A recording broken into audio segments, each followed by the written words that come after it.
بسم اللہ الرحمن الرحیم۔ السلام علیکم ورحمۃ اللہ وبرکاتہ۔ فجر کی نماز کے دلچسپ پوشیدہ راز۔ محترم ناظرین، آج کی اس ویڈیو کا آغاز ایک حدیث سے کرتے ہیں۔ حدیث اس طرح سے ہے کہ حضرت ابو ہریرہ رضی اللہ عنہ سے روایت ہے کہ رسول اللہ صلی اللہ علیہ وآلہ وسلم نے ارشاد فرمایا کہ جب کوئی انسان سوتا ہے تو شیطان اس کے سر پر 3 گرہیں باندھتا ہے۔ ہر گرہ پر یہ دم کرتا ہے کہ بڑی لمبی رات ہے، ابھی سویا رہے۔ اب اگر وہ انسان بیدار ہو جاتا ہے اور اللہ کا نام لیتا ہے تو ایک گرہ کھل جاتی ہے، پھر جب وہ وضو کرتا ہے تو دوسری گرہ بھی کھل جاتی ہے۔ صبح کے وقت وہ شخص خوش باش اور تازہ دم ہو جاتا ہے، وگرنہ بد مزاج اور سست رہتا ہے۔ محترم ناظرین، کبھی آپ نے یہ بھی سوچا ہے کہ اللہ نے ہمیں صبح سویرے یعنی نماز فجر کے وقت جاگنے کا حکم کیوں دیا ہے؟ کیا اس وقت کے پیچھے کوئی راز پوشیدہ ہے؟ اگر کوئی راز پوشیدہ ہے تو وہ راز کیا ہے؟ اس راز کو جاننے کے لیے ضروری ہے کہ ہم پہلے نماز کے بارے میں جانیں، جو ہم پر دن میں 5 مرتبہ فرض کی گئی ہے۔ اور یہ 5 نمازیں کس طرح فرض ہوئیں، اس کے پیچھے بھی ایک شاندار راز پوشیدہ ہے۔ جب رسول اللہ صلی اللہ علیہ وآلہ وسلم اللہ سے ملاقات کے لیے وقت کے انتہائی مختصر حصے میں 7ویں آسمان سے بھی آگے تشریف لے گئے تھے، اس رات اللہ تعالیٰ نے ایک خاص پس منظر میں اپنے حبیب صلی اللہ علیہ وآلہ وسلم کو آسمان پر بلایا اور اپنے خصوصی انعامات سے نوازا۔ اس مبارک سفر میں اللہ تعالیٰ نے اپنے قرب خاص سے نوازا، انبیاء کرام سے ملاقاتیں کروائیں، جنت و جہنم کا مشاہدہ کروایا گیا اور نیکیوں کے اجر و ثواب اور برائیوں کے انجام اور عذاب کا نظارہ کروایا گیا۔ اس عظیم سفر میں بہت سے انعامات سے نوازا گیا، جن میں ایک خاص انعام امت کے لیے نماز کا تحفہ بھی ہے، اور قیامت تک کے لیے انسانوں کو اپنے معبود اور خالق سے قریب تر کرنے کا عظیم تحفہ اور عبادت یعنی نماز اسی سفر میں بطور تحفہ دی گئی۔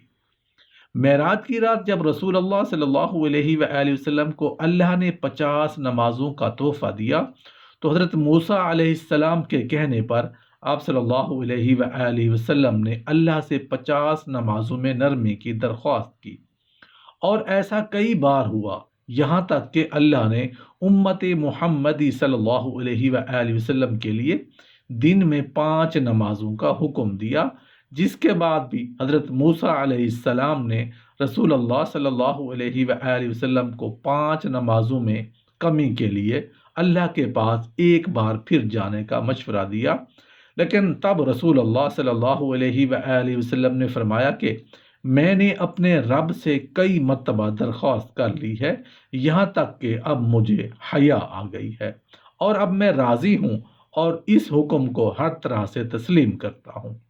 ہر نماز پڑھنا ضروری ہے، اور یقیناً آپ کے لیے بھی نمازوں میں سب سے زیادہ مشکل نماز فجر کی نماز ہوگی، جس میں نیند کا غلبہ اس قدر ہوتا ہے کہ انسان بمشکل اٹھتا ہے، لیکن دن کے اس خاص حصے میں جو راز پوشیدہ ہے، اسے جب آپ جانو گے تو یقین کریں کہ آپ فجر کی نماز کبھی چھوڑنا نہیں چاہیں گے۔ یہاں نماز فجر کے کچھ فضائل سماعت فرمائیں۔ 5 نمازوں میں سب سے اہم نماز فجر کی ہے، اور اس کی اہمیت کا اندازہ اس بات سے لگائیں کہ اللہ تعالیٰ فجر کے وقت کی قسم اٹھاتے ہیں اور فرماتے ہیں، قسم ہے فجر کی اور 10 راتوں کی جو جفت اور طاق کی، اور رات کی جب وہ چلنے لگے، یقیناً اس میں عقل مند کے لیے بڑی قسم ہے۔ حضرت عائشہ صدیقہ رضی اللہ عنہ سے روایت ہے کہ رسول اللہ صلی اللہ علیہ وآلہ وسلم نے ارشاد فرمایا کہ فجر کی 2 رکعتیں دنیا و ما فیہا سے بہتر ہیں۔ یاد رکھیں کہ فجر کی باجماعت نماز ایک مسلمان کی صداقت اور اس کا ایمان پرکھنے کی کسوٹی ہے۔ حضرت عبداللہ بن عمر رضی اللہ عنہ فرماتے ہیں کہ ہم اگر فجر اور عشاء کی نماز میں کسی آدمی کو نہ پاتے تو اس کے بارے میں اچھا گمان نہیں رکھتے تھے۔ فجر کی نماز جہنم سے حجاب ہے۔ رسول اللہ صلی اللہ علیہ وآلہ وسلم نے ارشاد فرمایا، جو شخص سورج نکلنے سے پہلے اور سورج ڈوبنے سے پہلے کی نمازیں یعنی فجر اور عصر پڑھتا ہے وہ ہرگز جہنم کی آگ میں داخل نہیں ہوگا۔ فجر کی نماز جنت کی زبان ہے۔ رسول اللہ صلی اللہ علیہ وآلہ وسلم نے ارشاد فرمایا، جو شخص دو ٹھنڈی نمازیں یعنی فجر اور عصر پابندی سے پڑھتا ہے وہ جنت میں داخل ہوگا۔ فجر کی نماز نہ پڑھنے پر وعید۔ حضرت عبداللہ رضی اللہ عنہ سے روایت ہے کہ رسول اللہ صلی اللہ علیہ وآلہ وسلم کے سامنے ایک شخص کا تذکرہ کیا گیا جو صبح ہونے تک سوتا رہتا ہے، یعنی فجر کی نماز ادا نہیں کرتا۔ تو رسول اللہ صلی اللہ علیہ وآلہ وسلم نے ارشاد فرمایا، ایسے شخص کے کانوں میں شیطان پیشاب کرتا ہے۔ فجر کی نماز کے لیے کس طرح اٹھیں؟ پہلی بات یہ ہے کہ رات کو حتی الامکان جلد سوئیں۔ دوسرا یہ کہ سوتے وقت فجر کی نماز جماعت سے ادا کرنے کا پختہ ارادہ کریں اور ارادہ کرنے میں مخلص بھی ہوں۔ تیسری بات یہ کہ ایسے اسباب اختیار کریں جن سے فجر کی نماز کے لیے اٹھنا آسان ہو، مثلاً الارم والی گھڑی میں مناسب وقت پر الارم سیٹ کر کے اس کو مناسب جگہ پر رکھیں۔ اگر ان امور کی رعایت کر کے سوئیں گے تو انشاءاللہ فجر کی نماز جماعت کے ساتھ ادا کرنا آسان ہوگا۔ پھر بھی اگر کسی دن اتفاق سے بیدار ہونے میں تاخیر ہو جائے تو جس وقت بھی آنکھ کھلے سب سے پہلے نماز ادا کر لیں۔ انشاءاللہ تاخیر کا کوئی گناہ نہیں ہوگا، لیکن اس کو معمول بنانا گناہ پر مداومت کرنا ہے جو کسی بھی طرح جائز نہیں۔ دنیا میں کئی ایسے لوگ ہیں جنہیں بے خوابی کی شکایت ہوتی ہے، جس میں وہ ساری رات سو نہیں پاتے اور پورا دن کام کاج کر کے جب رات کو بھی نہیں سو سکتے تب کئی طرح کی ذہنی اور جسمانی بیماریاں جنم لیتی ہیں، اور اس بیماری کا شکار آج ہر دوسرا تیسرا شخص ہو رہا ہے، جس کی بڑی وجہ اللہ کے احکامات کو پیچھے چھوڑ کر دنیا کی رنگینیوں کے پیچھے بھاگنا ہے۔ محترم ناظرین، کیا آپ نے کبھی اس چیز کا مشاہدہ کیا کہ کبھی کسی مجبوری میں یا جان کر کسی لہو و لعب میں اگر آپ جاگ کر رات گزار دیتے ہیں لیکن ساری رات جاگنے کے بعد فجر کے قریب کچھ دیر نیند آ جاتی ہے، لیکن وہ نیند جسم کو پرسکون نہیں رکھتی، جس کی وجہ سے اکثر لوگ جاگتے جاگتے اور ہر قسم کی دوائیوں کے استعمال کے باوجود جب سو نہیں پاتے تو وہ اللہ سے یہ سوال ضرور کرتے ہوں گے کہ اے اللہ مجھے نیند کیوں نہیں آتی، آخر کیا وجہ ہے جو اس کیفیت میں اپنے اندر پیدا ہونے والی اس آذان کو سن پاتے ہیں جس میں ان سے کہا جاتا ہے کہ بستر سے نکلو، نماز پڑھو، اللہ کا ذکر کرو، اور یقین کرے جو لوگ اس آواز کو سن پاتے ہیں وہ اس پر عمل کرتے ہیں، انہیں تا حیات کبھی بھی بے خوابی کی شکایت نہیں ہوگی۔